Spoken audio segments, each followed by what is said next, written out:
Hello friends, Bharathi Krishnamurthy YouTube ಚಾನಲ್ಗೆ ಸ್ವಾಗತ. ಇವತ್ತು ಒಂದು ಡಿಫ್ರೆಂಟ್ ಆದ ಫ್ಲೇವರ್ನಲ್ಲಿ ಈಸಿಯಾಗಿ ಮಾಡುವ ಜವಳಿಕಾಯಿ ಅಥವಾ ಗೋರಿಕಾಯಿ ಕೂಡ ಅಂತಾರೆ ಇದಕ್ಕೆ. ಈ ಜವಳಿಕಾಯಿ ಪಲ್ಯ ಮಾಡೋದನ್ನು ನೋಡೋಣ. ಇದು ಅಕ್ಕಿ ರೊಟ್ಟಿ, ಜೋಳದ ರೊಟ್ಟಿ, ಚಪಾತಿ ಜೊತೆ ಚೆನ್ನಾಗಿರುತ್ತೆ. ಕೆಲವರಿಗೆ ಇಷ್ಟ ಆಗುತ್ತೆ, ಕೆಲವರಿಗೆ ಇಷ್ಟ ಆಗಲ್ಲ.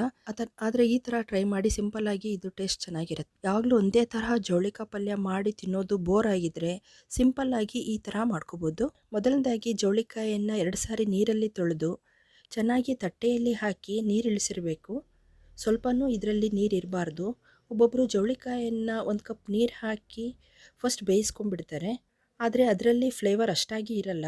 ಈ ತರಹ ಜವಳಿಕಾಯನ್ನು ಫಸ್ಟ್ ನೀರಿಳಿಸಿ ತಟ್ಟೆಯಲ್ಲಿ ಇಟ್ಟಿದ್ದೀನಿ. ಇದರ ಜೊತೆ 1 ಕಪ್ ನೀರುಳ್ಳಿ, 1 ಕಪ್ ಟೊಮೊಟೊ, 1 ಕಪ್ ತೆಂಗಿನಕಾಯಿ ಮತ್ತು 5-6 ಹಸಿಮೆಣಸಿನ್ಕಾಯಿ ಕೂಡ ಇಟ್ಟಿದ್ದೀನಿ. ಇದು 1/4 kg ಜವಳಿಕಾಯಿ ಅಳತೆಗೆ ಮಾಡ್ತಾ ಇರೋದು. ಫಸ್ಟ್ ಬಾಣಲಿಯಲ್ಲಿ ಎಣ್ಣೆ ಹಾಕಿ ಜವಳಿಕಾಯನ್ನು 10 ನಿಮಿಷ ಮಿಕ್ಸ್ ಮಾಡ್ತಾ ಫ್ರೈ ಮಾಡಬೇಕು. ನಂತರ ಇದಕ್ಕೆ ನೀರುಳ್ಳಿ ಹಾಕಿ ಅಗೇನ್ 10 ನಿಮಿಷ ಫ್ರೈ ಮಾಡಿ ಟೊಮೊಟೊ, ಅರಿಶಿನ, ಉಪ್ಪು, ಅರ್ಧ ಸ್ಪೂನ್ ಗರಂ ಮಸಾಲ ಪುಡಿ ಹಾಕಿ ಮತ್ತು ನಾವು ಫಸ್ಟ್ ತೆಗೆದುಕೊಂಡಿದ್ದ ತೆಂಗಿನಕಾಯಿ, ಹಸಿಮೆಣಸಿನ್ಕಾಯನ್ನು ರವೆ ತರಹ ಮಿಕ್ಸಿ ಮಾಡಬೇಕು. ನೀರು ಹಾಕ್ದಂಗೆ ಮಾಡಬೇಕು. ಇದು ನೀರು ಹಾಕಿ ಮಿಕ್ಸಿ ಮಾಡಿ, ಜಾಸ್ತಿ ನೀರು ಹಾಕಿದರೆ ಈ ಪಲ್ಯಕ್ಕೆ ಗ್ರೇವಿ ಆಗಿಬಿಡುತ್ತೆ. ಇದು ಡ್ರೈ ಪಲ್ಯನೇ ಚೆನ್ನಾಗಿರುತ್ತೆ. ಈ ಮಸಾಲೆಯನ್ನು ಮಿಕ್ಸಿ ಮಾಡಿ ಹಾಕಿ ಜಾರ್ ತೊಳೆದ ನೀರನ್ನು ಒಂದು ಅರ್ಧ ಕಪ್ ನೀರು ಹಾಕ್ಬೋದು, ಅರ್ಧ ಮಿನಿ ಕಪ್ಪಷ್ಟು ನೀರು ಹಾಕ್ಬೋದು. ಚೆನ್ನಾಗಿ ಮಿಕ್ಸ್ ಕೊಟ್ಟು ಲೋ ಫ್ಲೇಮ್ನಲ್ಲಿ 10ರಿಂದ 15 ನಿಮಿಷ ಲಿಡ್ ಕ್ಲೋಸ್ ಮಾಡಿ ಬೇಯಿಸಿ. ನಂತರ ಒಂದು 5 ನಿಮಿಷ ಹಾಗೆ ಬಿಟ್ಟು ಸರ್ವ್ ಮಾಡಬಹುದು. ಇವತ್ತು ನಾನು ರೊಟ್ಟಿ ಹಾಕಿದ್ದೀನಿ, ರೊಟ್ಟಿ ಜೊತೆ ಕೊಟ್ಟಿದ್ದೀನಿ ನಮ್ಮ ಯಜಮಾನರಿಗೆ. ಎಣ್ಣೆ ಸ್ವಲ್ಪ ಜಾಸ್ತಿ ಆಯಿತು ಅಂತ ಹೇಳಿದರು, ಹಾಗಾಗಿ ಸ್ವಲ್ಪ ಸಾಂಬಾರು ಕೂಡ ಕೊಟ್ಟಿದ್ದೀನಿ.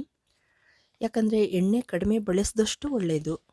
ಈ ಮುಂಚೆ ನಮ್ಮ ಚಾನಲ್ನಲ್ಲಿ ಈ ತರಹ ಪಲ್ಯ ಮಾಡಿದ್ದು ವಿಡಿಯೋ ಮಾಡಿದ್ದೀನಿ. ಅದರಲ್ಲಿ ಮೊಳಕೆ ಕಟ್ಟಿದ ಹೆಸರು ಕಾಳು ಹಾಕಿದ್ದೆ. ಮನೆಯಲ್ಲಿ ನಮ್ಮ ಹತ್ರ ಯಾವ ಇಂಗ್ರೀಡಿಯೆಂಟ್ಸ್ ಇದಕ್ಕೆ ಸೂಟ್ ಆಗುತ್ತೋ ಅದನ್ನು ಹಾಕಿ ಮಾಡಬಹುದು. ಮೊಳಕೆ ಕಾಳು ಹಾಕಿ ಜವಳಿಕಾಯಿ ಪಲ್ಯ ಮಾಡಿದ್ದು ಕೂಡ ನಮ್ಮ ಚಾನಲ್ನಲ್ಲಿ ಇದೆ, ಅದನ್ನು ನೀವು ನೋಡಬಹುದು. ಆ ಟೇಸ್ಟ್ ಕೂಡ ಚೆನ್ನಾಗಿತ್ತು. ಆದರೆ ತುಂಬ ಹೊತ್ತು ಹಿಡಿಯುತ್ತೆ ಆ ಥರ ಮಾಡೋದು. ಇದಾದರೆ ಸಿಂಪಲ್ಲಾಗಿ ಮಾಡಬಹುದು. ಫ್ರೆಂಡ್ಸ್, ಇವತ್ತಿನ ರೆಸಿಪಿ ನಿಮಗೆ ಇಷ್ಟ ಆಗಿದ್ದರೆ ಶೇರ್ ಮಾಡಿ ಮತ್ತು ನಮ್ಮ ಚಾನಲ್ ಸಬ್ಸ್ಕ್ರೈಬ್ ಮಾಡಿ. Take care. Thank you friends.